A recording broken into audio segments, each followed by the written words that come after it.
Katerina Jaka watched the German soldiers flee. Streaming from the east, that's what she was seeing. Allied bombers flew above them. She thought they all might die, and then soon there was the silence of all the SS men. When the sun rose the next morning, it was the 1st of May, and they all sang the Internationale. They all sang the Internationale.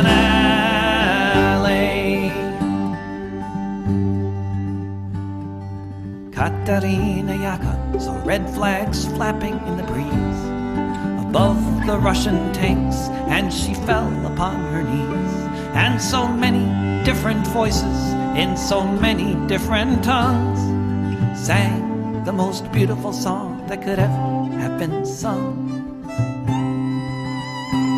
In German, Lithuanian, in Polish and in Dutch, a myriad of melodies has never had been such.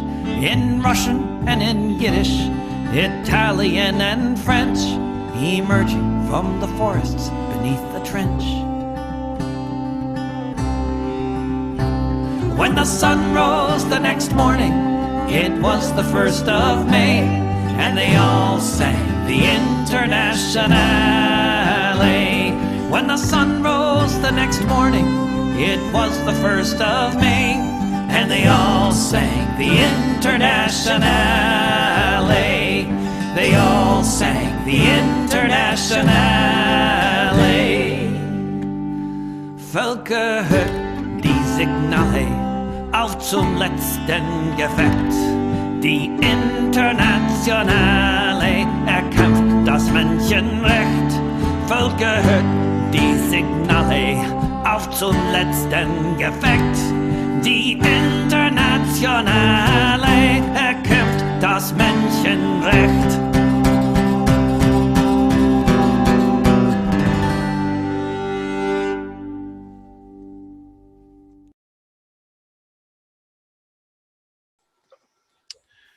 Hi, and welcome to Revolutionary Socialist Review. This is Chris Driscoll, and along with me tonight, of course, is our co-host, Rainer Shea.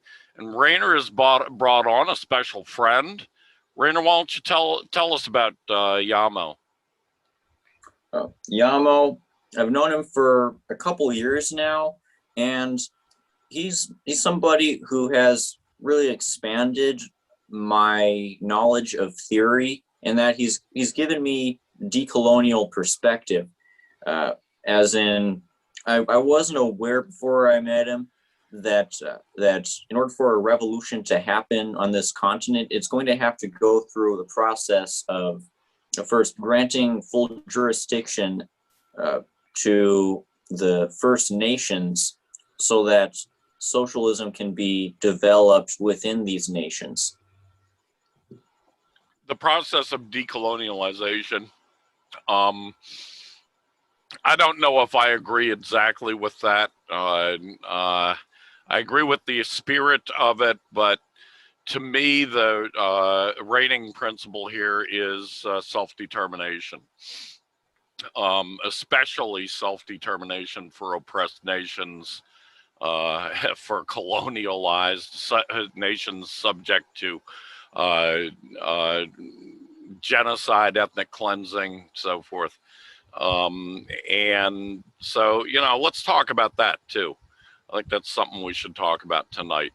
But to me, the guiding principle, as a Marxist-Leninist, the guiding principle is always self-determination.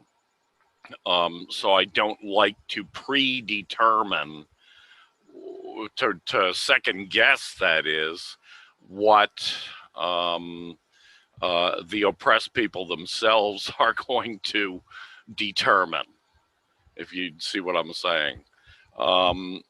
So anyway, let's yeah, well, that's a great point. Let's talk about that some more right now before we launch into the show. What are your thoughts, Yamo, on what I just said? I think that self-determined, like the United States, every revolution, every time you start having an analysis, of a particular country, or in regards to them having a revolution, you have to look at the context in which that country exists. And the United States is has a particular exists within the context of settler colonialism, right? And so at the same time that the so-called United States exists, 573 indigenous First Nations tribal governments with courts and laws also exist, and these are the ones that the federal government actually recognizes, right? So when we're talking about self-determination, what does that look like for these 573 sovereign governments that have existed here for thousands of years before the United States, that exist till this day? What does that look like for them? And certainly, the ultimate goal for those, or at least most of the indigenous peoples from different nations that I have spoken to, and what they see as, the success of gaining self-determination is their land back, right? Yeah. So in that regard, like you said, as a Marxist-Leninist, I feel like decolonization, and when we say decolonization, like, we're not talking about, like 220 million people going back to Europe, like being deported or anything like that. Like, that's not what we're talking about. We're talking about foreign colonies, settler governments, controlling the land and resources of these indigenous nations, essentially. Mm-hmm. And so, I think that once it's all put into the context, essentially decolonization, if you understand it to be as what I'm saying, and not the deportation of anyone who's non-native or something, because that's tends to be like the biggest scare when that word's thrown out. It's like, what are you talking about? Are you talking about deporting millions of people or something? Because that happened in a few African liberation struggles. That actually happened. Not to 220 million, but right. Hundreds of thousands or maybe millions of Euro settler colonists were deported from those countries. Right. So that's a legitimate concern, I think. Sure. Also, it's it's a legitimate thing to jump out right up front and say, that's not what I'm about anyway. And as I always say, I don't like to speak for these victims of colonial settler, of the colonial settler state. I want to get rid of the colonial settler state, otherwise known as the capitalist state. And from there, I think this will be a process of self-determination. Those nations will have to, on their own, I can't be a part of it. I don't intend to be a part of it, other than giving them my whatever solidarity, internationalist solidarity I can give, but I won't be a participant in that. It has to be something indigenous to those nations that have been oppressed, to, like, simple things like determining. Now, this government, see, the one thing that struck me, you said these sovereign governments have been around for thousands of years. Well, no, these so-called sovereign governments have been around since the capitalist state imposed them on native people. And so that's Right. one question right from the get-go. Sure. Do they feel comfortable with continuing with this vestige of colonialism, or do they want to scrap that shit, just like we're going to scrap the capitalist state and start with Sure. something that comes up out of their real roots, out of their real customs and traditions and political traditions. Right. So, you know, like I said, Well, there are dozens and dozens and dozens and dozens of questions like that sure. that the native peoples of this continent are going to have to go through and do on their own. And I have confidence, supreme confidence, in them to do that in their own interests, and to figure out what their own interests are, to figure out who they want as their leadership, who they want, you know, and what kind of ideology they want. And it is my hope that at least several of those nations will also want to participate in some federation or confederation or you know, consolidation of all the peoples who live in on this continent right now, and of all the people in the world, because I hope this to be a global revolution. And I'm more confident now than I ever have been in my entire 67-year life that we're going to see that. And hopefully it's not too late. Hopefully the capitalist class has not so badly damaged the earth that we can't recover. You know, so anyway, Rainer, you have any thoughts? Yeah, that too. Right. He was saying if you had any thoughts. Oh, well, it seems like by necessity, these First Nations are going to have to embrace the state, continuing the state, since now we're in the age of imperialism, and as Lenin explained, the state is necessary to defend the interests of the proletariat, the interests of the oppressed nations, therefore. Yeah, I would choose a different modifier, not the state, but a state, because people might get confused to think you're talking about the existing state, which we definitely want to destroy, get rid of that. We definitely want to put that out of its misery. The United States is a collection of states, right? So just because the federal, when I'm talking about state, though, I'm talking about the state. I'm not talking about you know, provinces that have their own self-government. In the United States, they started using that term state because they started out as a fictition of there being a federation of you know, 13 states, each with their own sovereignty and so forth. But the Civil War pretty much wiped that whole concept out.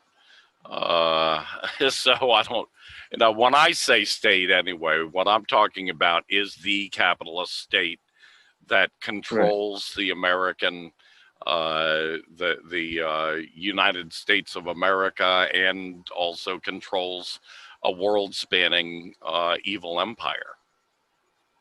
Right. Well, I mean, as the past shows us that, you know, just because the federal government, say, stops existing, doesn't mean the state of Texas is going to stop existing. And it doesn't mean the state of Arizona or Nevada are going to stop existing, because there's capitalists there that have resources and land and weapons, and they're going to fight to the death to keep those states in existence, right? Yeah. So could be. And so, Well, definitely. It's probable. I'll put it that way. It's probable. Yeah. It's probable that most of them will fight for their lives. That's Right. what capitalist states do. They fight for their lives. Right. I And mean, we'll sadly, fight and a lot against them. of the poor, the poor reactionaries, even though we'll be offering them housing and education and healthcare and all of this stuff, they've been so indoctrinated that they'll, resort to violence just to hold on to their colonial identity as a Texan or as a Californian or whatever. Right. Yeah. So I think the whole thing I was laying out earlier about how indigenous nations essentially could take their traditional territories back with ease, because the only reason these 573 indigenous nations exist isn't because the United States just said, here's a nation. Like, these people fought for it. And there's multiple nations that have not gotten recognition, you know what I mean? And the only way they were even able to succeed in that fight to even get that recognition as a sovereign government, even if it's under the federal jurisdiction, still it's because of the thousands of years old nations of people that have been in this distinct area for so long. Yeah. So when I earlier, it may have sounded like I'm kind of like conflating like the tribal government as being the existing thing, but it's actually the nation of the people that exists. And the only reason the tribal government exists is because the United States could not ignore them, because there was simply too many. They were too well organized. Right. So, but the reason why just simply going back to these tribal nations, these multiple, like we could say there were multiple states. Each nation here could be its own sovereign state, and should be, right? Yeah. The reason that would be so easy to do, and why it would propel us towards socialism versus trying to build an entirely new state or a national state, is the fact that if you look at the economic trajectory of these indigenous nations, you'll see that almost all of them, all of their national resources, they're national within their territory, all of their resources are nationalized, right? Yeah, right. So that's already leaps and bounds down the economic road that we want to go, right? Yeah. And then as far as you said, earlier saying, I can't be a part of this thing. Yeah. I think on the contrary, what happens is if the United States ceases to exist, then like any other nation on the face of the planet, if you move to that nation, you simply become a citizen of that nation. Right. If that's where you're going to make your home, right? Yeah.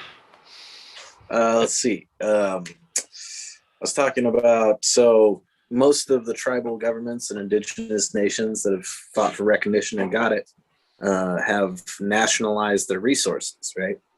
Yeah. So by simply reverting back to, okay, maybe the government, like you said, was, has only been around for so long, but the nation that's been there has been there for thousands of years. So it's like just reverting back to the traditional territories back then would automatically nationalize all those resources. It would, that'd be a really quick way and a practical way. I think that's a lot of people, when I talk about decolonization, like, the way I'm talking about it, they see it as sort of adventurism or utopian idealism, that it's not practical, But I think a lot of people, maybe haven't been to reservations or spent much time with indigenous people of different nations to know how their nations operate, and to see that they have, these organs of government that have been working like tremendously, so much so that now there's half of Oklahoma is about to go back to 4 indigenous nations that just won a huge court case, right? So we're talking about like Tulsa, Oklahoma is finally going to be, indigenous land. and the governor's there. And so these colonial states, which like literally the state of Oklahoma, the colonial state of Oklahoma, is fighting this court case to try and repeal it, because essentially all that tax revenue, everything that's going to dramatically change the face of Oklahoma, because that'll be an indigenous territory, and these nations are going to show that not only are they capable of governing their traditional territories, but they're actually more efficient at it than the capitalist system that doesn't nationalize resources, right? So really, I mean, in comparison to, say, like, when I see the field of leftism in the United States, there's like the Party for Socialism and Liberation is growing right now. There's not really any other parties that are big enough to even like make a dent. I mean, the Bolshevik Party wasn't very big when they, had their time. So it's possible, but still, to think that like a socialist party that's led by settlers can somehow govern the whole United States after the fall, that to me seems more far-fetched than the indigenous nations just taking their land back, right? With that already virtually socialist policies built into their system.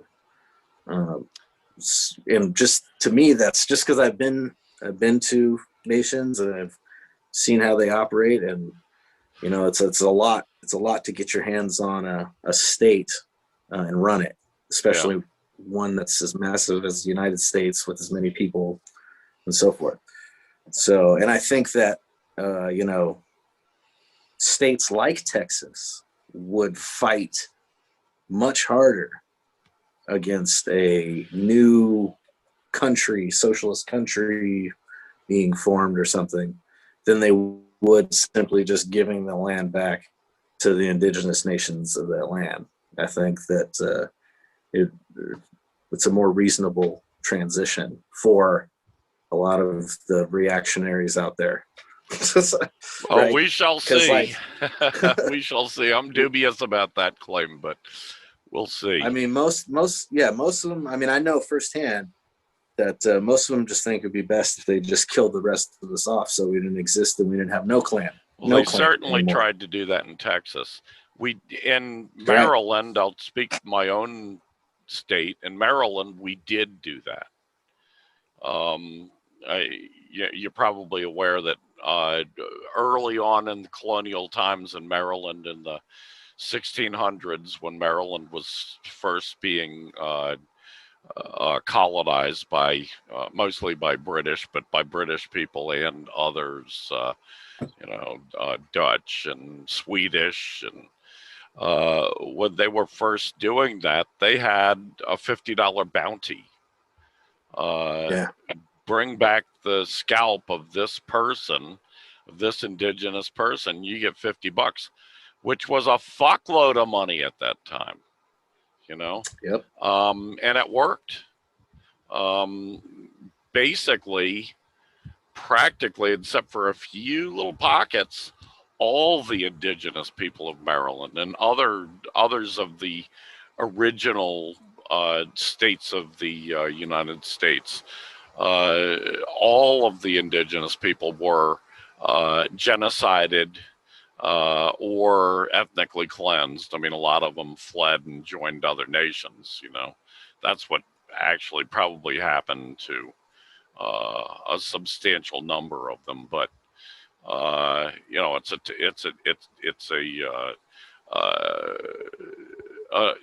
just an example, one example of the way these British people and other colonial powers in Europe established their hegemony over the land. So we have a big legacy to overcome.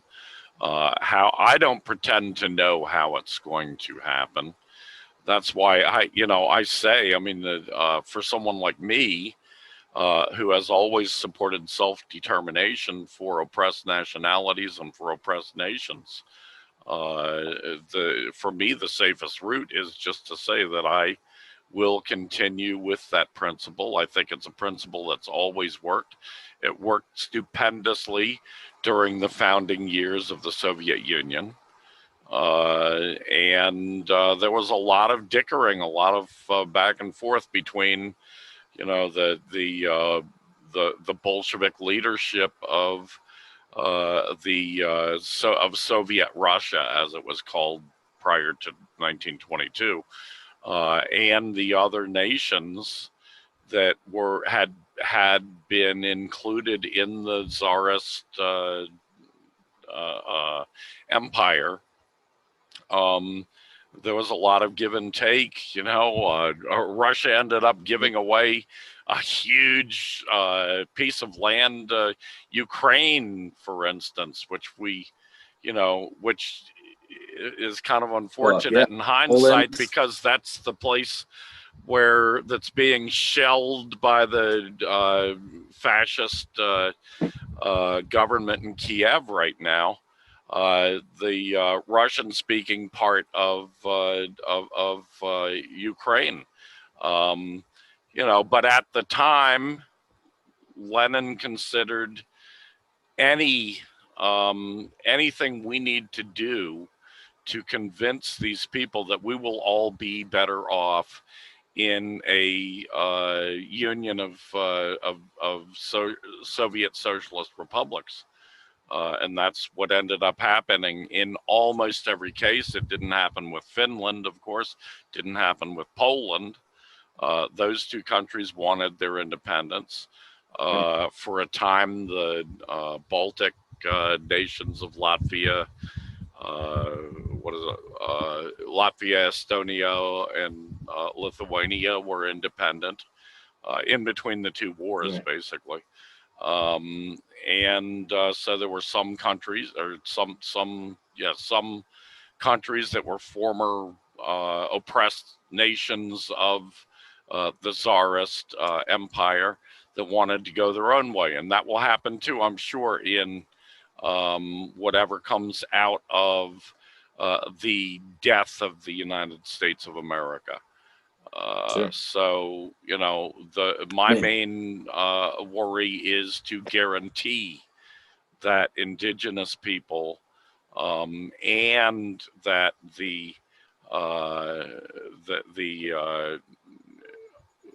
people who were whose ancestors were slaves, brought here against their will from Africa, are given their every right to self-determination. And then from there, it has to be up to them to figure out which way they want to go, how they want to relate with the other existing people, the sons and daughters of the settler colonialists who still are here in huge abundance. So there are so many questions that need to be answered, and it's really a fascinating thing to get into. I want to move on now. You've already mentioned this, Yamo, but the Black Wall Street Massacre, also known as the Tulsa Race Massacre. Rainer and I discussed this briefly last week, and Rainer didn't really know much about it. I was going on some obviously really poor memories, because I got a lot of important details wrong. Like I said, it happened in Oklahoma City. Well, no, it happened in Tulsa, Oklahoma. And I said that I thought it had happened in 1919. Well, no, again, I was wrong.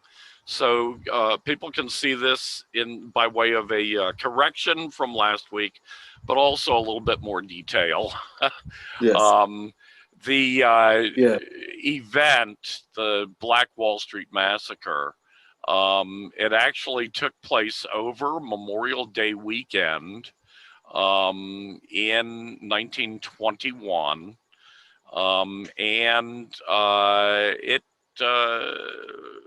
It was a horrible, horrible thing. This past Memorial Weekend for us last week was the 100th anniversary of the Black Wall Street Massacre, also commonly known as the Tulsa Race Massacre. It happened in the Greenwood district of Tulsa, which had been nicknamed the Black Wall Street because it was the most successful conglomeration of Black-owned businesses anywhere in the country. And it happened on May 31st to June 1st, which was Memorial Day weekend, 1921, making, as I said last week, the 100th anniversary. The target was Black residents, their homes, businesses, churches, schools, municipal buildings in a more than 40 block area. Mobs of white residents, many of them deputized and given weapons by city officials, attacked Black residents and destroyed homes and businesses. Weapons they used were guns, explosives, intentionally set fires or arson, and incendiary devices dropped from airplanes in 1921, yes. Between 150 to 200 Black residents were murdered, and 50 white people also lost their lives, white terrorists, I would call them, with another 800 plus injured, probably a lot more than that. These are estimates from a professor in 1921 that's studied this in depth. He's at a university in Oklahoma. So anyway, hopefully that sets the few mistakes I made right. And Yamo and Rainer, what are your thoughts on the massacre? There were others I will point out like this that happened in the same period of time. This was a time of pogroms that were in many cases, just like in Tsarist Russia, they were encouraged, fostered, armed, participated in by the state. So yeah. Here in California, they did that to Chinese people in a shocking, talk about deportations, like 40,000. Rainer, you want to talk about Tulsa? Oh, well, I heard on the radio that there was some really chilling historical erasure that followed the massacre, which is to say, any agitation surrounding the massacre would have been very obviously met with further white terrorism. So the Black people in that community actually suppressed this reality. They didn't pass this knowledge on to their children, and before long there was a new generation of people in that community who didn't even know about the fact that this horror had been committed against their very community not too long ago. That shows the power of colonialism, how it erases the past and tries to cover up its own crimes, and how it can succeed even when it comes to the communities that it victimizes, because that's how capable it is of inflicting terror. Yeah. I could tell you that my family did not,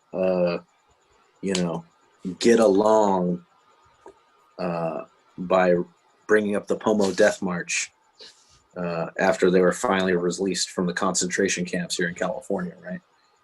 Okay. Like, my family did the best they possibly could to draw as little attention from all the people that had moved onto their land while they had been hoarded in this concentration camp, right? Mm. You don't come out of a concentration camp and go swinging for the fences when you're virtually everybody in your village where you lived is dead. You're now been reduced to like so few, and you're surrounded by the people who bought all the land that was just taken from you. You don't get along by going in and hollering about the Pomo Death March at the general store, because it's probably how some white supremacist follows you home and kills you. You know what I mean? Yeah. So like, I really, I can't blame people for wanting to protect their family after witnessing, the real horrors and the truth of white supremacist terror. You know what I mean? Surviving is our revolutionary act. To even be here to tell these stories about what happened to our people, And know something else? I told this American patriot that I encountered on Twitter this week about how I have a Native friend who has told me that their family experienced forced relocations and slave camps, and they said maybe you're accepting it. That's claim one critically. This is just anecdotal evidence. That's the perspective that believers in the colonial identity are coming from. They think that this kind of stuff is just leftist propaganda. Yeah, that same kind of person, if he was talking about Jews exterminated by Hitler, he would be shunned and excised from the community. And yet, when they're talking about the indigenous people of this continent who suffered a far greater Holocaust, far greater than anything Hitler could ever imagine, it's totally acceptable, huh? Not to me, but not to you, but apparently that guy hasn't run into too much problems spewing that kind of puke and trying to convince other people that his denialism is the truth. It's rather disgusting. But well, you got people out there on the major media saying that indigenous people have contributed nothing to America. You know what I mean? We're erased, constantly. But Black Wall Street, I think, it's never been a matter of people of color succeeding in financial endeavors, succeeding even in capitalism. Like, that's never been the problem. We're just as capable. You know what I mean? And the Black Wall Street was a great example of how it's a booming economy at a time where the rest,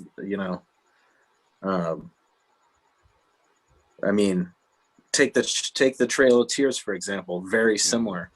You have the Cherokee or mass agricultural producers, right, being just succeeding for thousands of years. But also, like, in that time, being an incredible success in producing food and distributing that to other nations, and you know what I mean. So Andrew Jackson saw that progress. He had to take that agriculture from them, right? Or at least stop them from doing it, because it totally obliterates the myth that we're aimless, godless savages with no technology. Or, you know what I mean? I absolutely know what you mean. The accomplishments of native peoples of this continent were tremendous. The Cherokees, just one of many examples. The Cherokees in northern Georgia and in throughout the Carolinas, they were widely successful, not only just in agriculture, but also in businesses and so forth. they had all that pretty much wiped out by Andrew Jackson and others of his frame of mind. And you know, as we've discussed on this show many times, the United States of America started out right from the get-go with an imperialist, an empire building mentality, and never lost it. As we can see today, it's the largest empire, not only in the world today, it's the largest empire to have ever existed on this planet. Right. Some would claim with very good justification that it was the most brutal empire to have ever existed in the history of humanity. Something that I personally believe is true. It also threatens the future of all humanity, and it's got to go. Yes. So, anyway. Yeah, I want you guys to discuss what you said you wanted to debate him on, this question of whether the United States is going to be able to be defeated only after total collapse occurs, because he's told me, as I've described, that he expects there not to be able to be a socialist revolution until after things have gotten as bad as, say, Libya. Because he seems to back me up on this. You feel like the vast majority of people are not going to get on board with an anti-colonial proletarian revolution anytime soon. Who says that? I say that. Oh, okay. Yeah, I think that most working class people will get on board with that, but you know, that's something that we'll have to wait and find out. It's been my experience that the real fascists are always a minority. And usually everyone else is afraid of them. They won't challenge them. But if you just stand up and challenge the fascists, you find that there's a lot more support in the working class for what is right, for respect for all humanity, and for respect for basic rights of all humanity, than we might imagine. I mean, we get so much propaganda all the time. You know, Trump wins, right? So, it was the white working class that elected Trump. Well, no, that's utter fucking bullshit. 71% of the people who voted for Trump were middle class, probably mostly white middle class people, not white working class people. The white working class, yes, there are fascists, there are idiots among the working class. I won't deny that. Probably 1 out of every 3 of us is an idiot. 1 out of every 3 of us will, you know, is susceptible to these fascist ideas, but the other 2 of us out of every 3 are not. And in fact, if you challenge them a bit, they end up surprisingly having a backbone. So that's been my experience working within the working class since I was 17 years old and first started working. Prior to that, I was basically a middle class kid.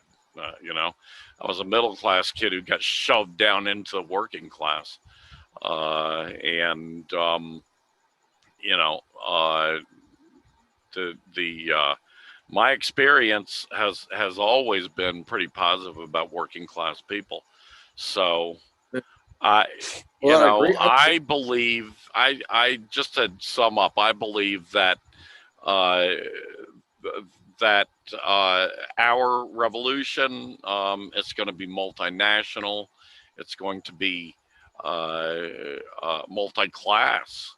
But I believe that the working class will be in the leadership of it. I believe that, as in particular, the the oppressed nationalities within the working class will be right up front in the leadership, in the vanguard, the spearhead of our revolution.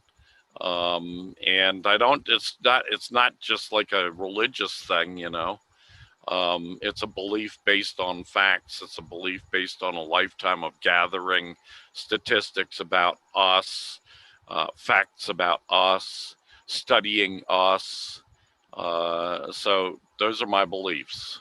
Gotcha. You know, you know, if you prove me right, I hope you don't, because I don't think we'll be successful at all if I'm wrong. Yeah. I don't think anything's going to happen, because it's just a matter of numbers out there. Sure. You know what I'm Sure. saying? I do. It takes a coalition. It takes the getting together of lots of people to be Right. able to overcome the most powerful state and the most powerful empire in the in the history of humanity. We're not going Yeah. to do that by going our separate ways. We're only going to do that by, you know, coming together. I have Certainly. no. I have no doubt at all that when the revolutionary period comes in this country, and I think it's on the way now. It may take several more years, but I think it's on the way now. Right. We're seeing signs of it, and I have no doubt at all that people will come together in solidarity, that people will understand these basic concepts like self-determination, basic concepts of Leninism, I think, and basic concepts of Marxism are not that difficult to understand. I mean, I could, you know, I could go on forever and ever on economics, Marxist economics, and probably confuse the fuck out of a lot of people if I wasn't careful to really be popularistic about it. But these basic ideas of Marxism, the basic ideas that Marx came up with and Lenin came up with, I think they make a lot of sense. They make a lot of sense because they fit the real needs of working people in this country, of all working people, and especially of oppressed nationalities within the working class. So anyway, those are my thoughts. Well, shoot, I agree. You know, I think my so I guess the pessimism that I have, I mean, essentially, yes to everything that you said. Nope, nothing will be done without the working class. I do believe the working class is capable of understanding these concepts. I'm trying to remember who said this quote, but it was like, you know, you need to speak to the people so that a child can understand it. And I'm trying to remember if this is a famous communist who quoted this. And I think that's the hurdle. That's sort of the problem at this moment. Like, I definitely don't think that it's impossible. I'm very much with you. It's inevitable that this is going to happen. I just don't see it happening within the next few years quite soon. And the hurdle is exactly that, about being able to explain it to the working class in a way that a child can understand it, so that people can pick this up quickly. And I think that's the real roadblock that we have when dealing with the colonial United States, is that communism has been so vilified and silenced and obliterated out of history, and just not been given even access to for everyone and every single person. Anybody that knows anything about communism in the United States has had to tooth and nail claw that information out of the deepest, darkest corners of like information in this country. It has not been easy for us to become communists. No. So we've had some hard times in this country. If you were a Marxist Leninist, we've had some real hard times, and I've never seen it better than right now. I will. I mean, I lived through the the anti-Vietnam War movement, through the civil rights movement, through the whole, radicalization of the 60s and early 70s. And I can say with no problem that I've never seen it better than right now.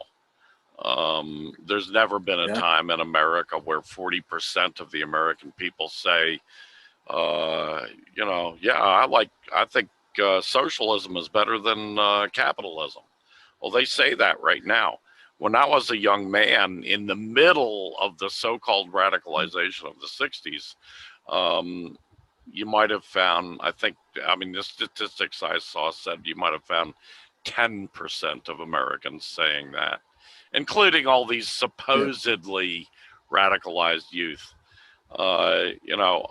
It's much, much different. And this isn't Bernie Sanders that caused that.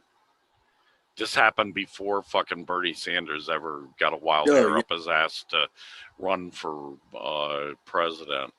This happened because of the onset of the Long Depression at the end of 2007, beginning of 2008. That's what turned the tide.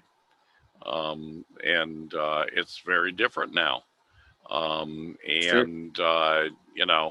One out of every three youth in America today say that they favor communism.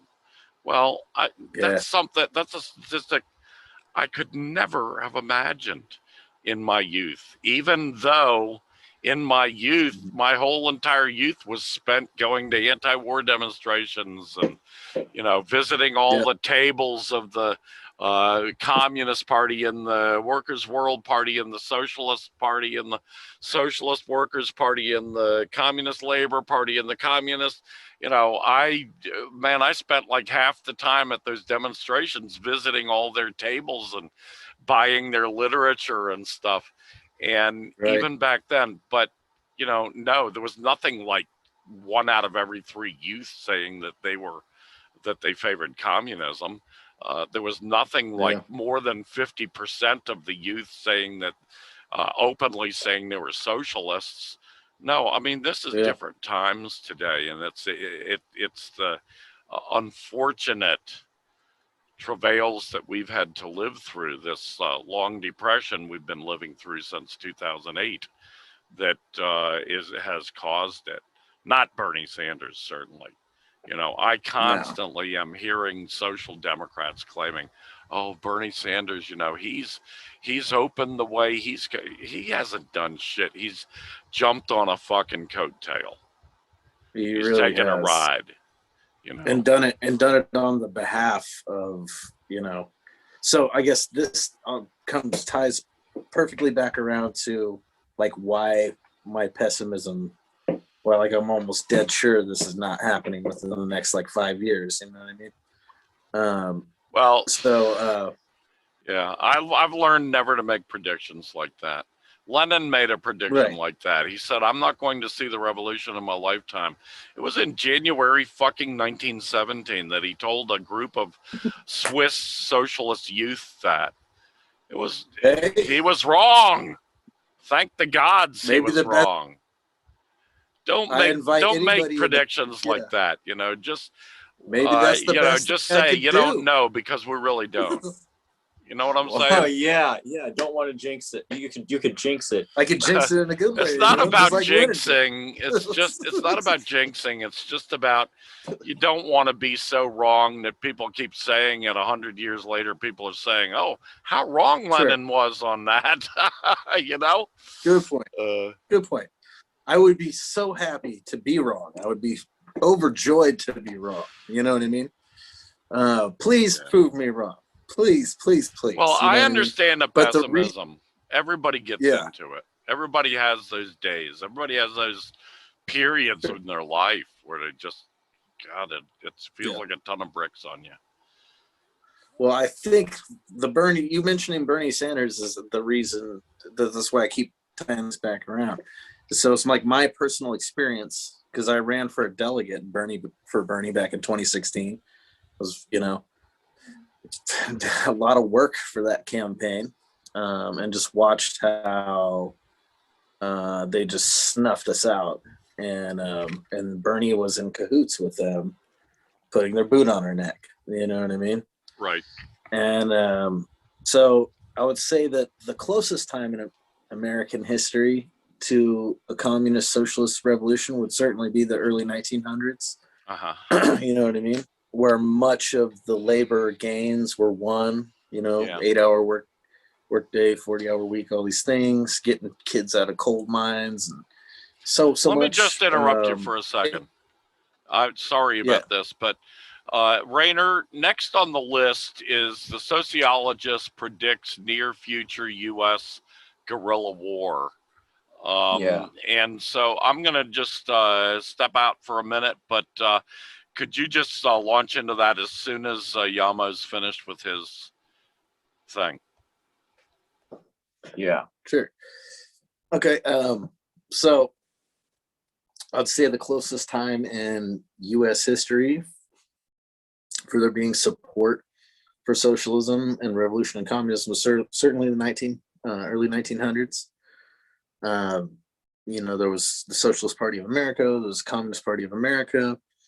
All these labor gains were won. The International Women's Day, you know, being founded by socialists. All these things are taking place. There was a huge surge in support. But how they quelled that was ultimately with FDR and social democracy, right? So, you know, here at a point where the United States is going through this massive depression, you know what I mean? After the Dust Bowl, after all these things that transpired, you know, if the tables were turned, you know, what happened during the Depression, the Dust Bowl and all that would certainly be the United States killed millions of its own people, you know, it would have been the Holodomor of the United States, right? But certainly during this is a time that was extremely, so much potential. And the way they quelled it was with FDR and social democracy, having essentially the moderate wing of, if you ever, please, anybody's watching, please look up and read about social fascist theory. It's really, I think, just like a linchpin theory as to why things haven't worked in the past. And it's really important right now because just history is kind of repeating itself.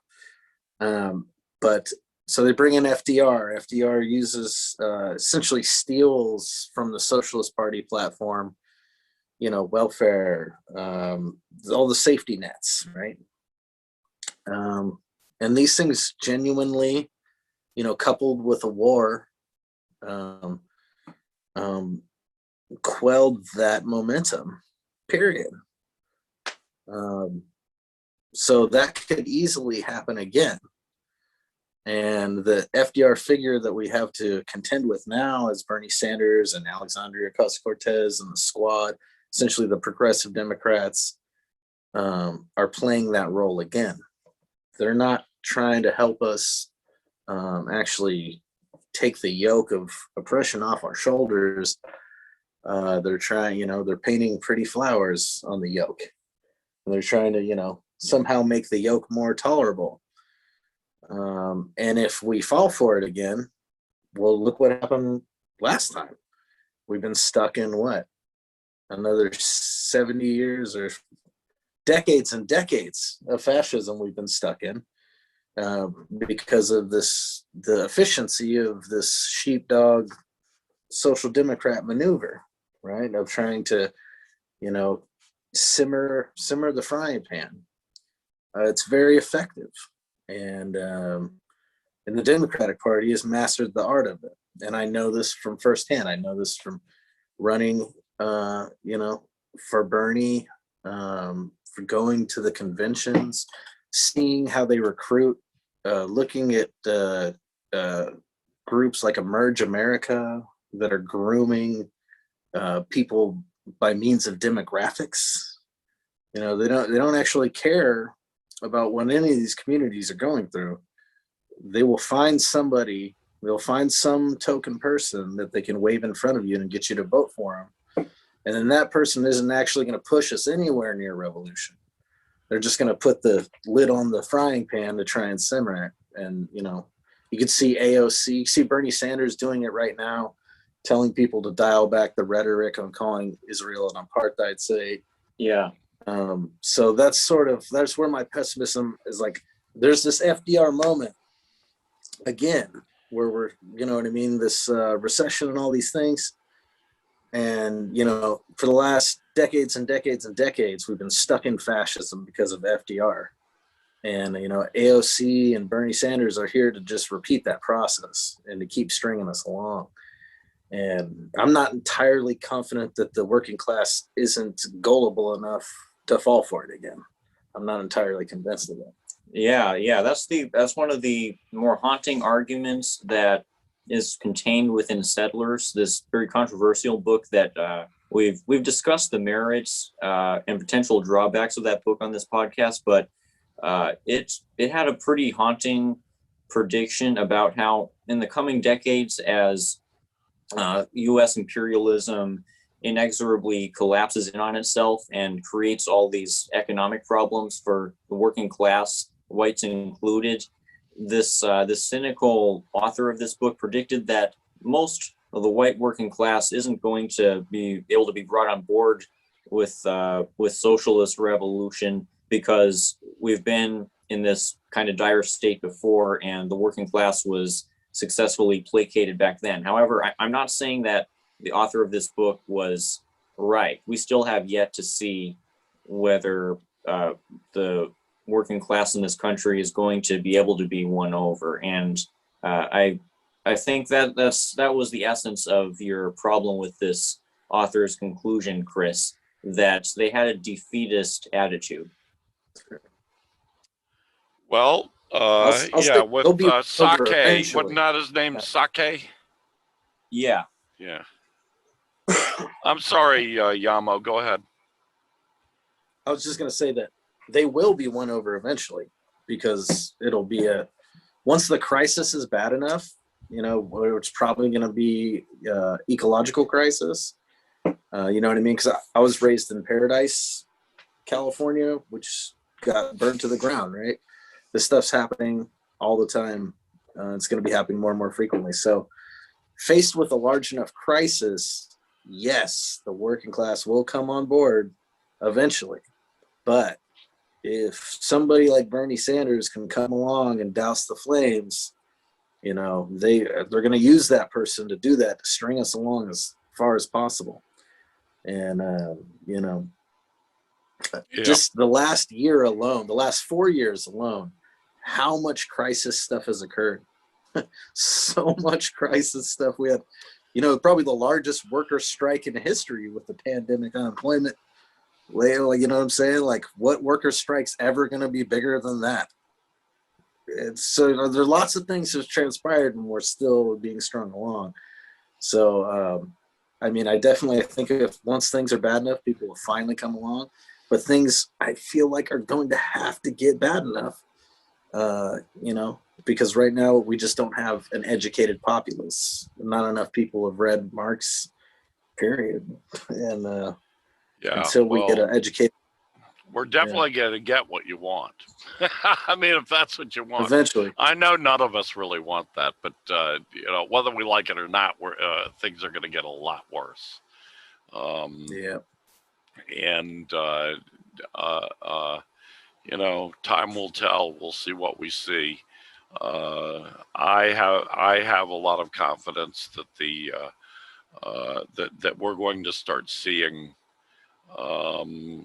eruptions, and that in the last year, I mean, imagine 36 million people coming out in a month in 170 different counties across America and 70 different cities across America, major demonstrations, 36 fucking million people in the month from last June, basically.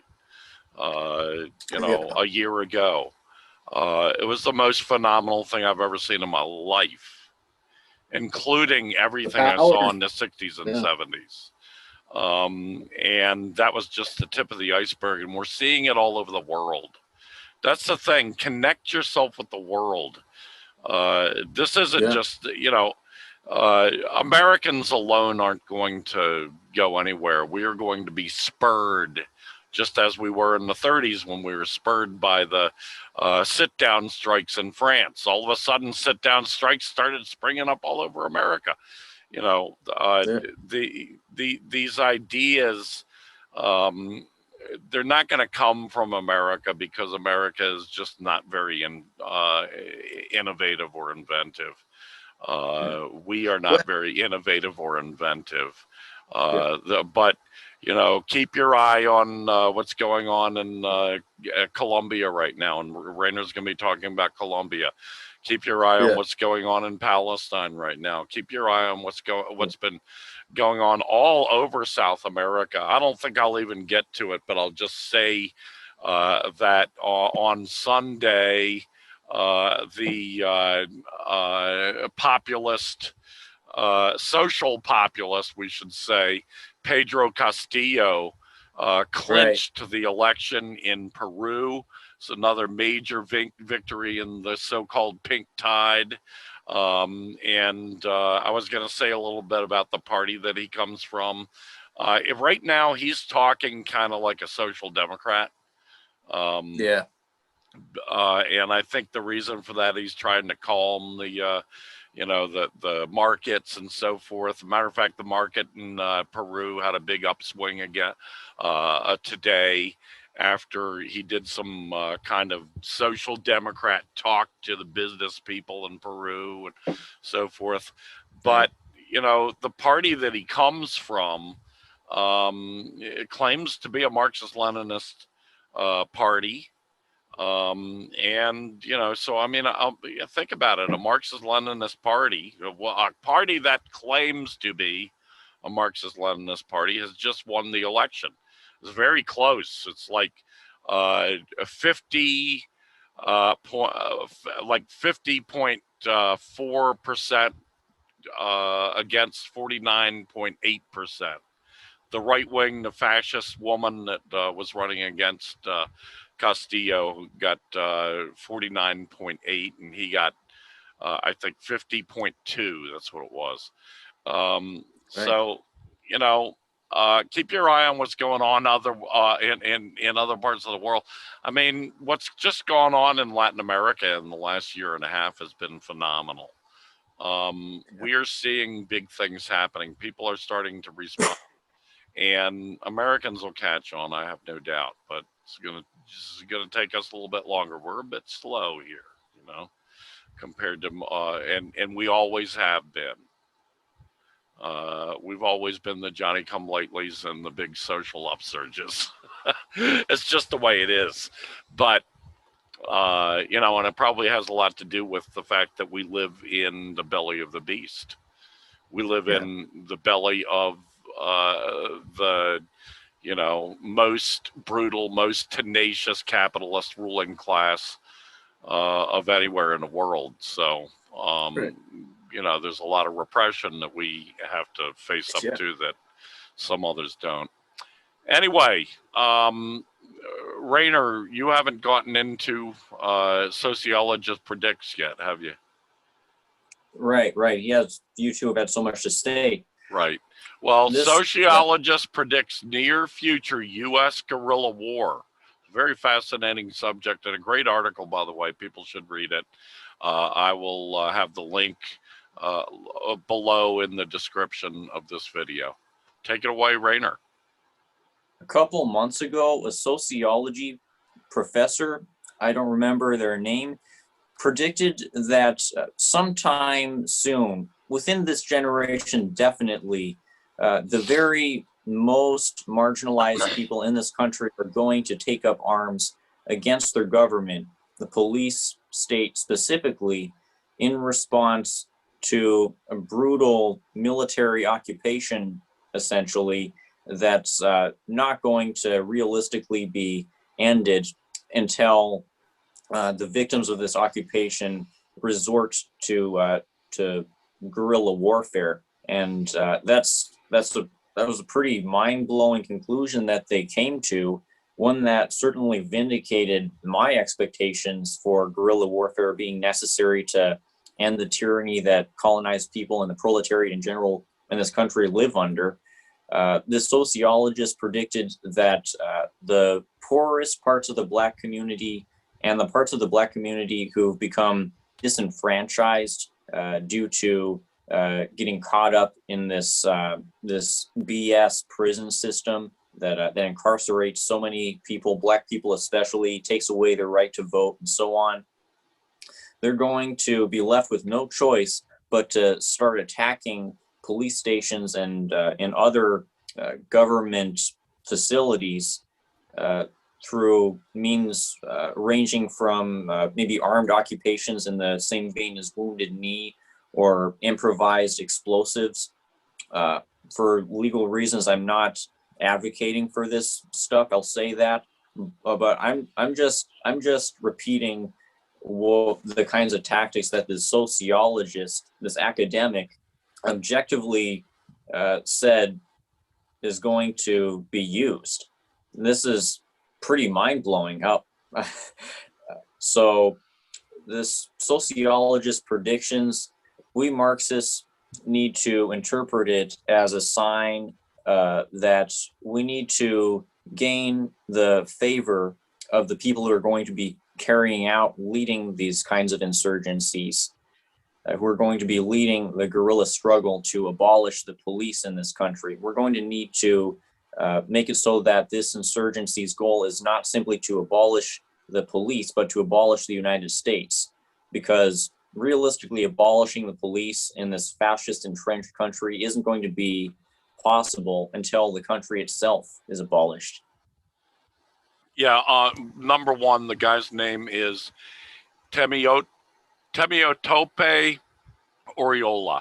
He's an associate professor of sociology at the University of Alberta. And I got that just by looking at it right now in Rainer's article. Yeah.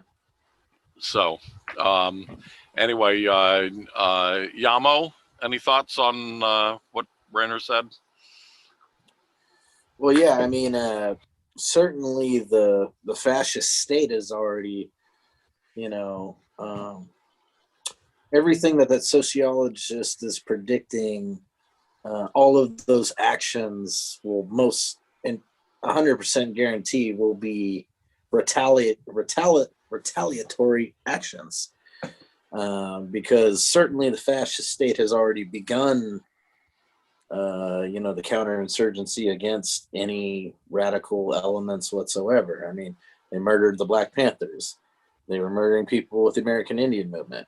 They infiltrate whatever. I mean, it's Standing Rock. They spent $22 million on, fascist paramilitary private contractors and the police departments. And I just read today that they're giving up the contractors giving up that Keystone XL pipeline. They're abandoning the project. Good. It was on NPR today. Yeah, I heard that, and long overdue. So all I can say is that absolutely all of my indigenous comrades, all of my relatives, you know what I mean? Yeah, we thank you so much for your struggle and your persistence and your relentlessness, because this would not be happening. Absolutely would not be happening, except for a sustained, relentless antagonism against it that was almost entirely, led by indigenous nations. So, absolutely. And we absolutely thank you to every single non-native comrade that came out, you know what I mean, that hunkered down in the cold, that held signs, that locked themselves under machinery. All of the things that transpired, you know what I mean, are what made it possible. And so, direct action works, and this is proof of it. It's a great victory, and we need our victories because there's been so many decades where we only saw defeat after defeat. But I really think that this is that we're living through a turning point. Yeah. This Temitope Oriola's ideas are very interesting. I won't be in the least bit surprised if a lot of this, if we see a lot more of this in the coming months and next few years, even. I think, good job on that. Okay. Have you seen the Not Fucking Around Coalition? I'm sorry. Yes, I have. Yeah. Not fucking around. Yes. Okay. Don't worry about jumping in. Do it. Okay. I've seen that. I'm just saying that, it's becoming for certain communities, you know what I mean, that live around giant Confederate mountain memorials carved in the side of things. For some people, the need for arming yourself and defending yourself, it's been here the whole time. The guerrilla war is certainly coming. If it's coming on the state level, federal level, it's coming on the state level, because it's all going to be us trying to defend against state violence when we have to arm ourselves. You know what I mean? And it's going to come on the local level. Just right here in Eureka, we protested the assassination of Qasem Soleimani last year by Trump with the Party for Socialism and Liberation and the Answer Coalition. And right now there's a huge deal going on because the Eureka Police Department not only threatened us, but they threatened us and said we're going to beat these effing hippies down for protesting against the war in Iraq. But they were also threatening to sexually harass homeless women and all this other stuff.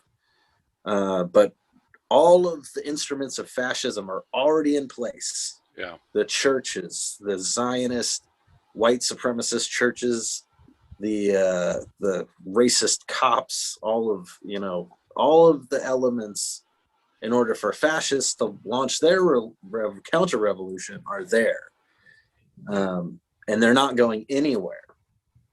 They really are popping up. We're going to have to put them down. Just like right over here in Redding, California, right next to me. Okay. Some people, you try and have a Black Lives Matter rally out there, and armed militiamen with bulletproof vests and AR-15s show up and yell racist slurs at you. Okay.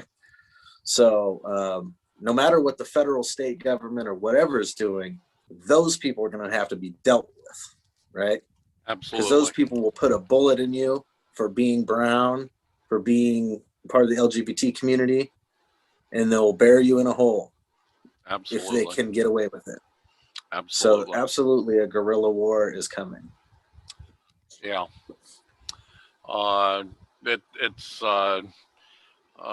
We've had a lot of discussion about that. Be prepared is my only comment there. Next on the list, China, Russia pledged strong mutual support on issues concerning core interests. This comes from Xinhuanet from June 5th, 2021. China and Russia pledged on Friday, it was last Friday, to firmly support each other on issues concerning the core interests of the two countries. Chinese State Counselor and Foreign Minister Wang Yi and Russian Foreign Minister Sergei Lavrov made the pledge in a phone conversation, saying the two countries remain unswervingly committed to upholding international fairness and justice and safeguarding world peace and stability. Wang said the all-weather China-Russia comprehensive strategic partnership of coordination for a new era has withstood numerous changes in the international landscape, emphasizing that China and Russia have always firmly supported each other on issues concerning their core interests. Wang noted that the guidance of the heads of state is the fundamental guarantee for bilateral relations to develop in a steady and sustained way and enjoy long-lasting vitality. So what are your thoughts? This is such a change from the Cold War, when there was this split between these two countries that probably made it a lot more likely in the end for Washington to win and turn Russia into a client state. And this split, from what I understand, correct me if I'm wrong, but it wasn't ideological so much as a matter of geopolitical interests, clashing interests.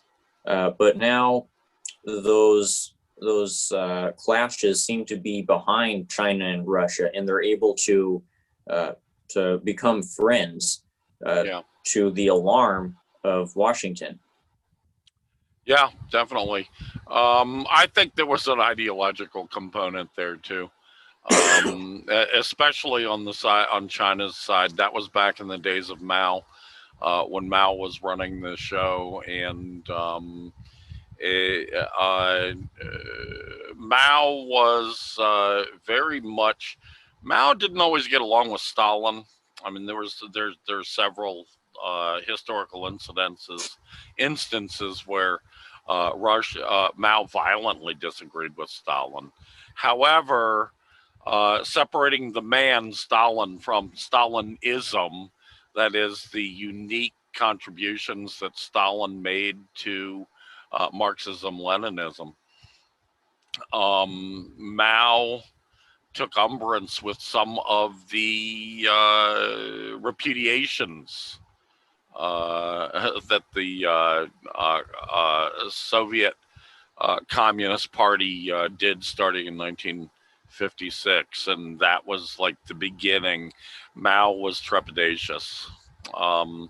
So I think it's a shame that that ever happened. I think that fraternal parties from different communist countries can disagree, but not be disagreeable. And Mao was definitely being disagreeable. I don't condemn him for what his thoughts were, but I condemn the way he went about it. In any case, next on the list, we're kind of rushing along here because we're already an hour and a half into this. Imperialism Can't Maintain Control in the Long Term by Rainer Shea. It's another great article from June 6, 2020 from Rainer Shea. Take it away, Rainer.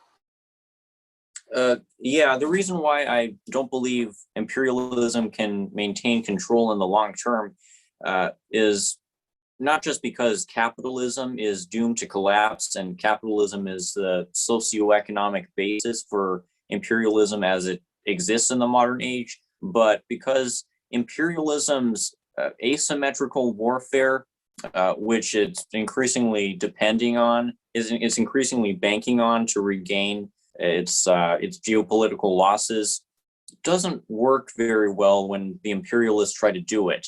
The imperialists for decades have been agitating for the Uyghurs in China to rise up against their government, and they've managed to incite many, many terrorist attacks. But in recent years, China's de-radicalization program has succeeded totally in eliminating those terrorist attacks.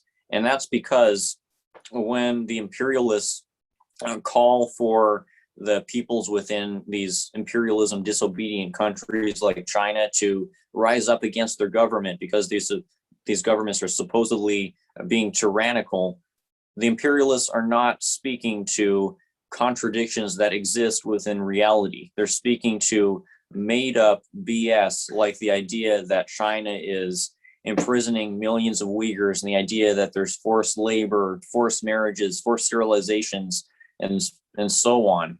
That's obvious, transparent U.S. colonialist projection. And the Uyghurs, as we've been discussing, have actually been calling Washington out for these lies.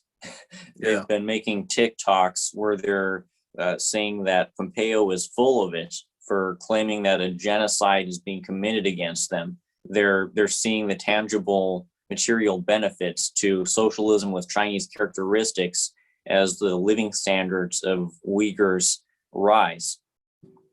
And the same applies in all the other places where Washington is seeking to destabilize.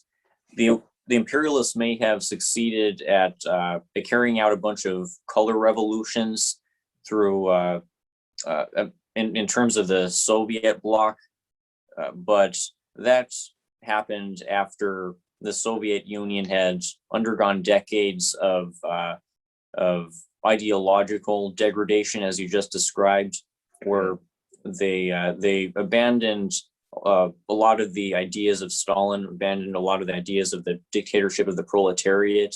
So it became a lot easier for the imperialists to carry out a coup within the Soviet bloc.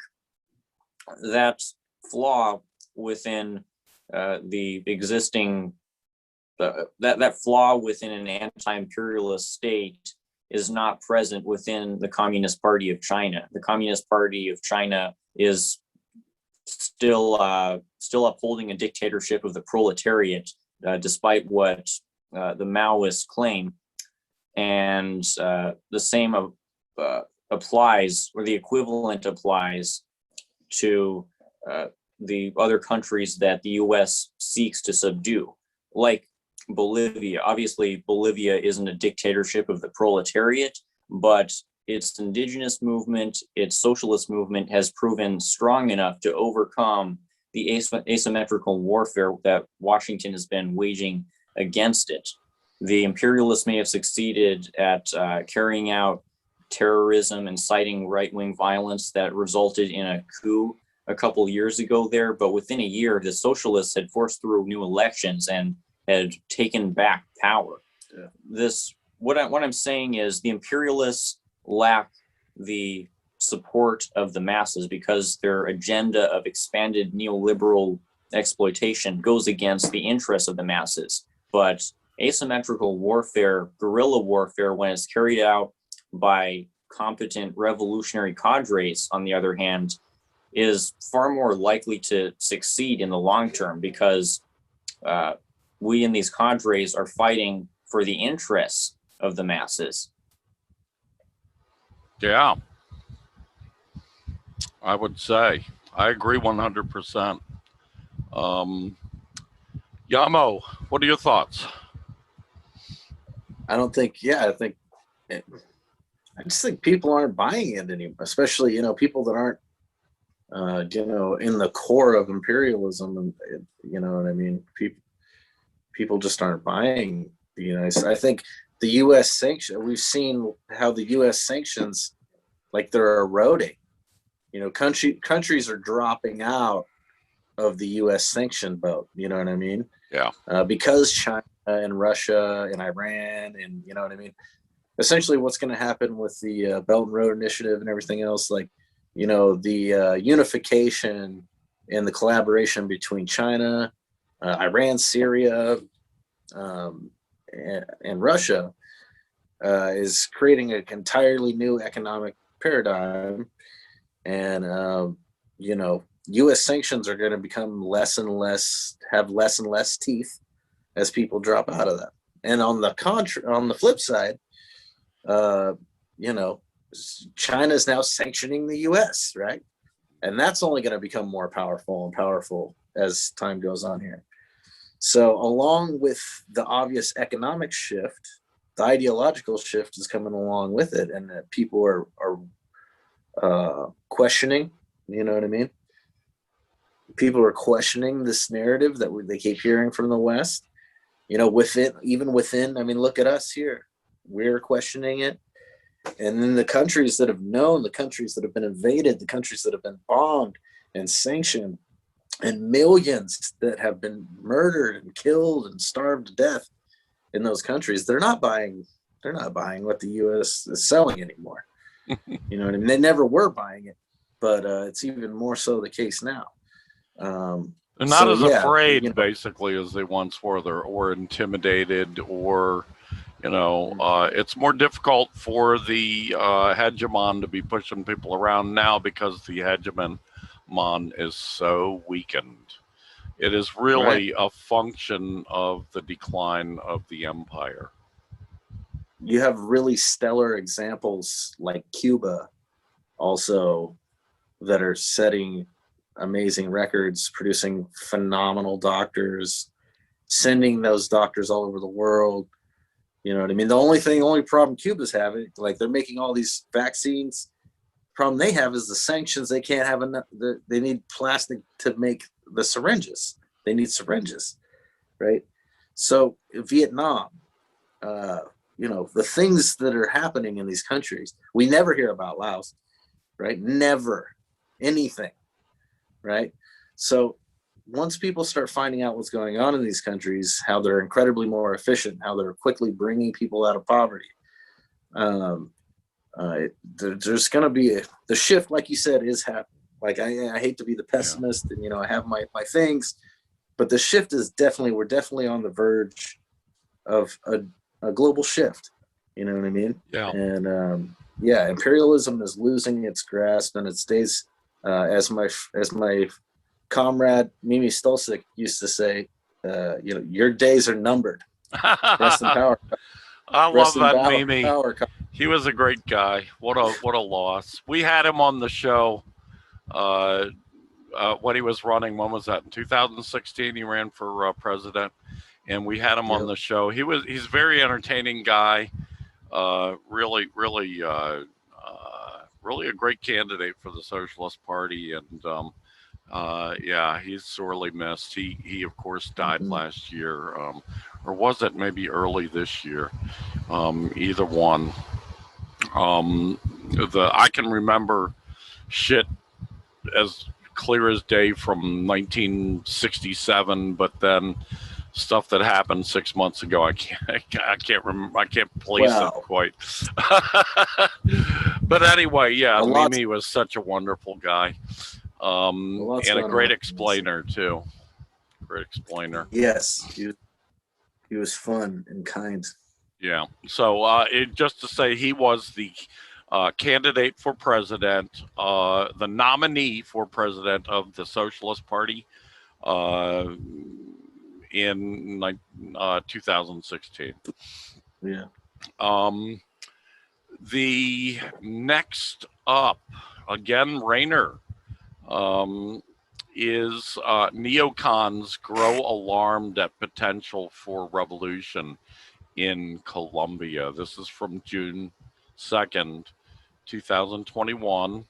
Another great article by Rainer. I've got to say, I did read all the articles this time before the show, Rainer, so that I got the time to get in to do that, and they were all great. This one is particularly good and brought out a lot of stuff that we were unable to bring out in our discussions over the last couple of weeks about what's going on in Colombia. So take it away, Rainer. The full title of the article, my other blog, is Neocons Grow Alarmed at the Potential for Revolution in Colombia, Call for More Armed Crackdowns. And that's what these people in this think tank-esque neoconservative publication, The National Interest, were doing when they recently put out an article that condemned Biden for supposedly approaching Colombia wrong. Their complaint about Biden is that he's too quick to accept the accusations, as they call them, of police misconduct within Colombia. They claim that these accusations are unproven, even though you can easily look up footage of helicopters in Colombia shooting civilians in broad daylight, and a bunch of other horrific stuff, like dead bodies turning up, people getting disappeared. It's like Pinochet all over again to an extent. So these neocons are saying that instead of accepting the reality of the police brutality within Colombia and offering to withdraw support militarily from Colombian security forces, Biden should unapologetically back the Colombian government and reject these accusations and double down on military aid to this terrorist dictatorship-esque government.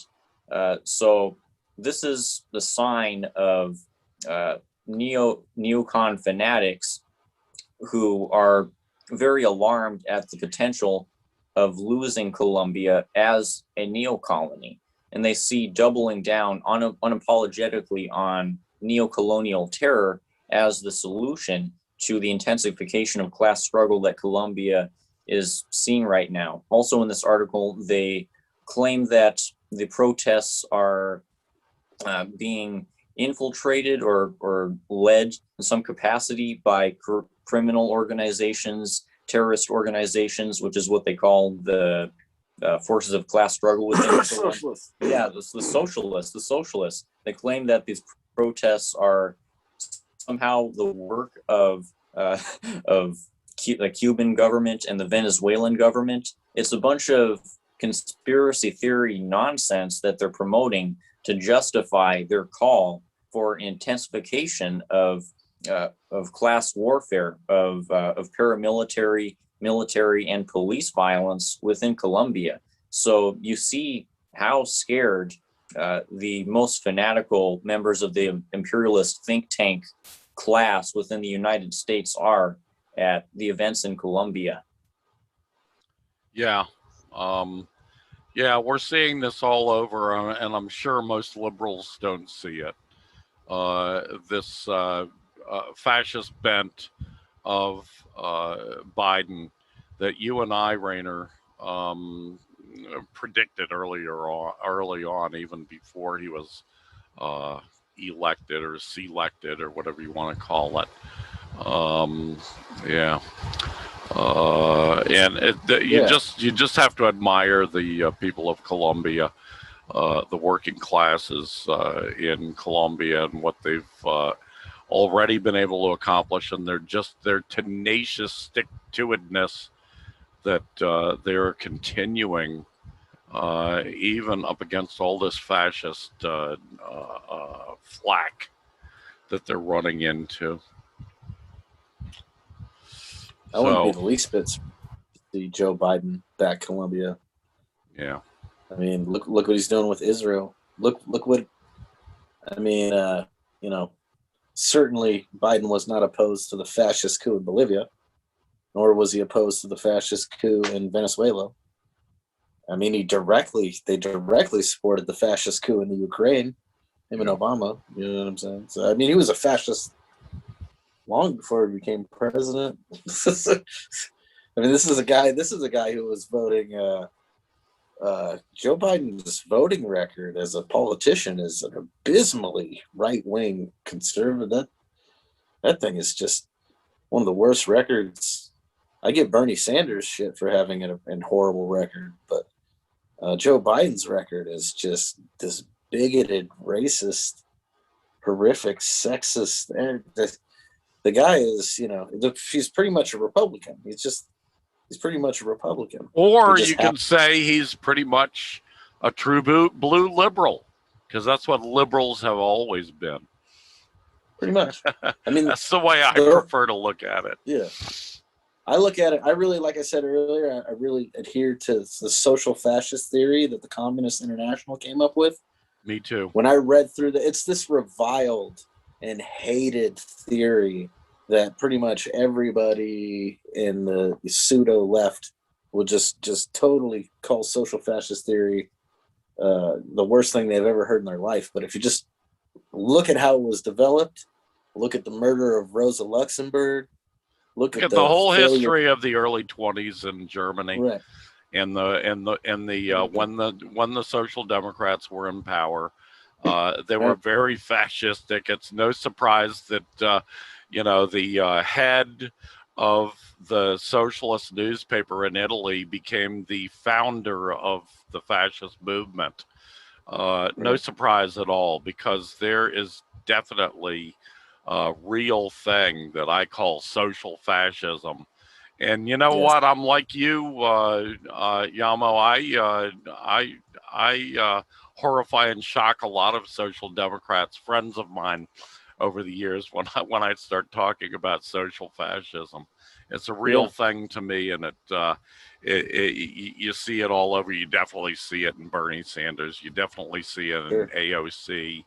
I mean, I wouldn't say that Biden himself is an example of it, because Biden is the ultimate stereotypical liberal.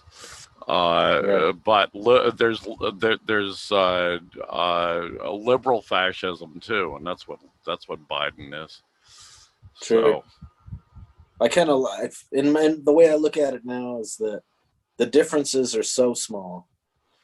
The differences are so small that like even having to differentiate is becoming difficult. tedious. And so it's like, essentially when I'm talking about social fascism, I'm essentially talking about, anybody that isn't an outright blatant fascist, but still supporting U.S. imperialism. You know what I mean? Essentially, that's kind of what it means to me at this point, because it's There's like a lot of that in the American left, in the Western left, for that matter. Yes. There's a lot of that. And that's my biggest worry. That's really what drives me to pessimism, is having been in the Democratic Party during the 2016 scenario, seeing how these gears work, seeing how they co-opt social movements, seeing how they throw millions of dollars at your struggle. If your struggle gets any notice whatsoever as a person of color or a press community, they will dump millions of dollars into some fake front group and put all the bells and whistles on it and put it on every single media channel they have and funnel all of that energy right back into them. And they'll do it with the masterful art. And so I feel like co-optation from social fascists is literally our biggest stumbling block. I really do think that's the biggest stumbling block. It's definitely something that we face. I'll put it simply: we have enemies.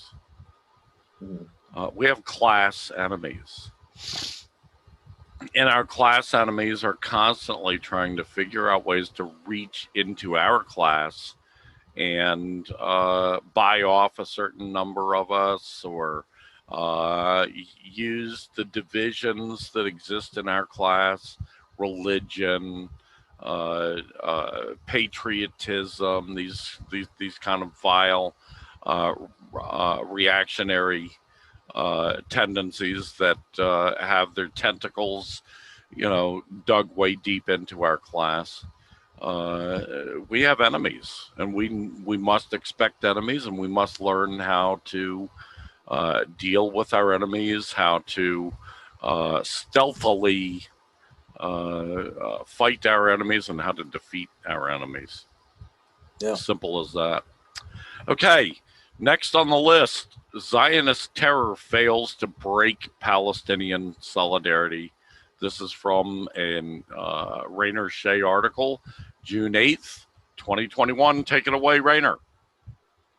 See, the reason why Israel has been going out of their way to target prominent Palestinian buildings, including office buildings that contain businesses which pose obviously no security threat to Israel, is that they are trying to pin the blame for this destruction solely on Hamas by claiming that Hamas military assets are in these buildings.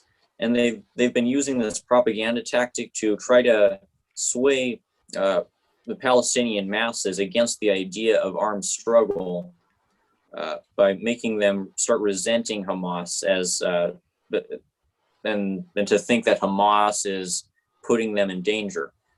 Firstly, these claims about Hamas military assets are obvious lies. And secondly, the conditions that the Palestinians are in of extreme poverty and lethal no-go zones and imprisonment in this open-air concentration camp, the conditions are not going away, even if the Palestinians were to believe these absurd claims. So the Palestinians are not having their solidarity be broken in the least by these manipulation tactics by Israel. It's pretty ridiculous that Israel remotely hopes that this propaganda could succeed, and it's a desperate tactic on their part. And the failure of this tactic shows the unsustainable nature of the Zionist state. Because if Israel can't even pacify the population that it's trying to conquer, and if the Hamas attacks, Hamas retaliatory attacks are therefore not going to stop, then Israel is going to have to continue its colonial war.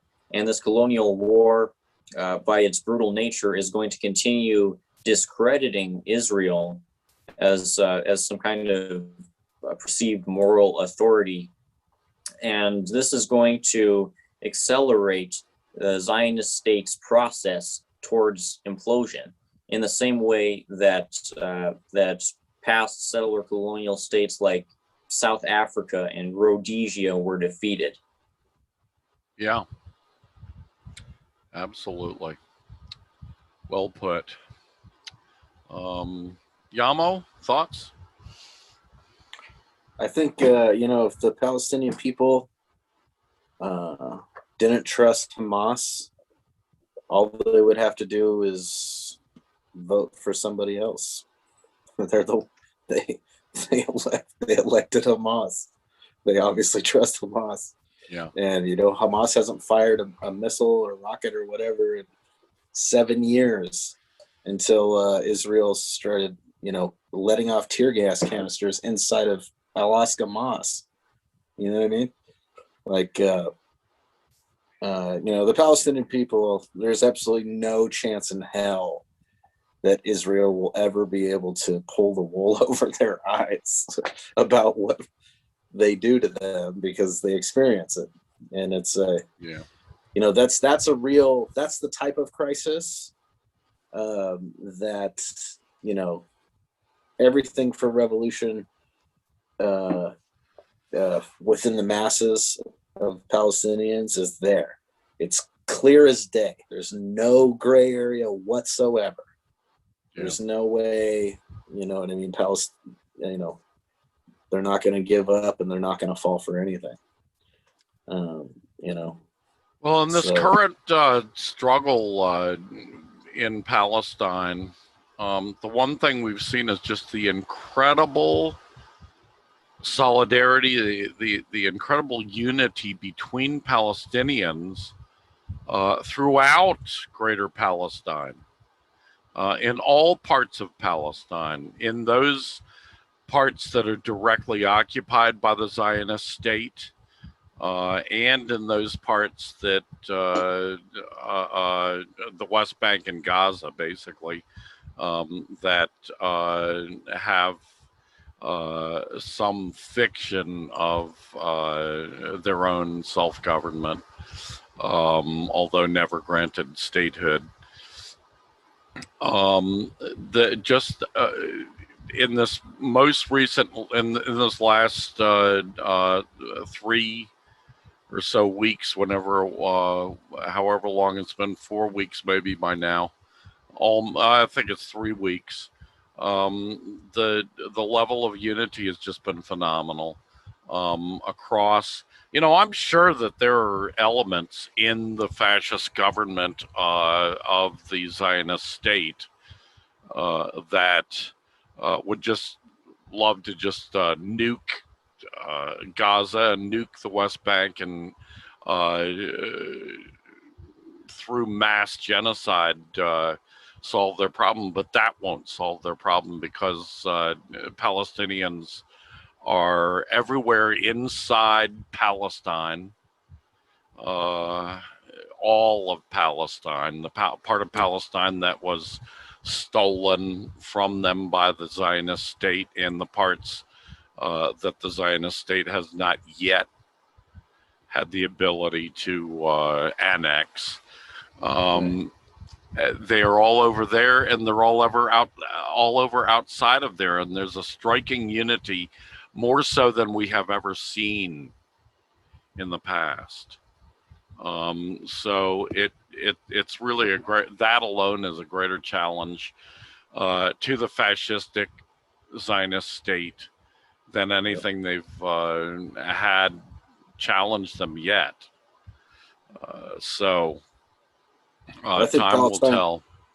Palestine probably has more allies now. You know what I mean? Since 2014, I think. You know, since Bernie Sanders and the Congress and the Senate voted to support the Gaza assault. You know what I mean? I think Palestine has more allies now than they've ever had. I mean, you just look, you see every socialist state backs Palestine. And then many other countries. I can tell you virtually every indigenous person I've met from different nations, they understand. You know what I mean? They know what it's like to have settler occupation on them. You know what I mean? There's beautiful things. Traditional dancers, you know, showing solidarity with Palestine. Jingle dress dancers dancing to Palestinian music. Like, we know what they're going through. And anybody that's been occupied does too. Yeah. So, well put. Okay, with that, that's the end for tonight.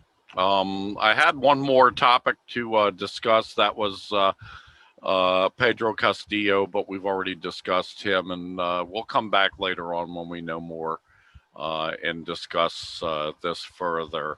I find it pretty interesting. But other than that, I think this is a wrap for tonight. Yamo, been a pure delight. You bring a lot of extra charm to the show, and I really appreciated your coming on. And for my part, you can come on the show whenever you want, all the time if you want. I'd love to have you on every you know, join the crowd. This show used to have 3 people doing it, plus guests and so forth, and we've been whittled down to just Rainer and myself the last year or so. Our other comrade, Bob, has gone on to other things, and he was actually the founder of the show. So anyway, life goes on.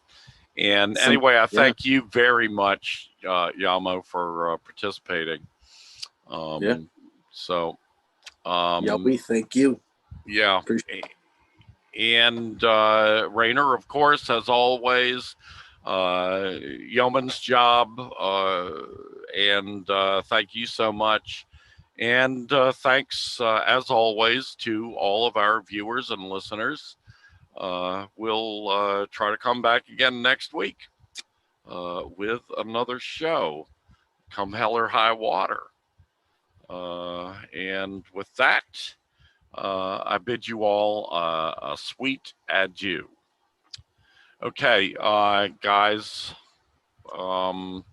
that's the wrap. I'll cut this out. So, any last thoughts? Are we? Thanks for having me on. Pardon me? Thanks for having me on. I really appreciate it. It was a great contribution you made tonight. We had I think a great discussion. So, Rainer? I feel like when communists debate each other, it's just like, you know, it's just all we're doing is finding out that we agree with each other. Well, that's the wonderful thing. We have a common methodology. Right. That's the most important. We have a common program. You know, we've got a lot in common. Fundamentals, philosophical fundamentals, experiential fundamentals, common history. So we've got all that going on our side.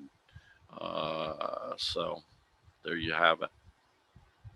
Okay, fun. guys. You ready to turn in for the night? I definitely am. To where are you what at? is this? 11 o'clock. I'm in Phoenix, so because we don't have daylight saving time, we're on the same time as you guys. In the summer, in the daylight savings time months, we're the same time as you. And then in the not daylight savings time months, we're an hour before you. So, gotcha. Yeah. Okay, it was a lot of fun. Thanks a lot, and see you guys later.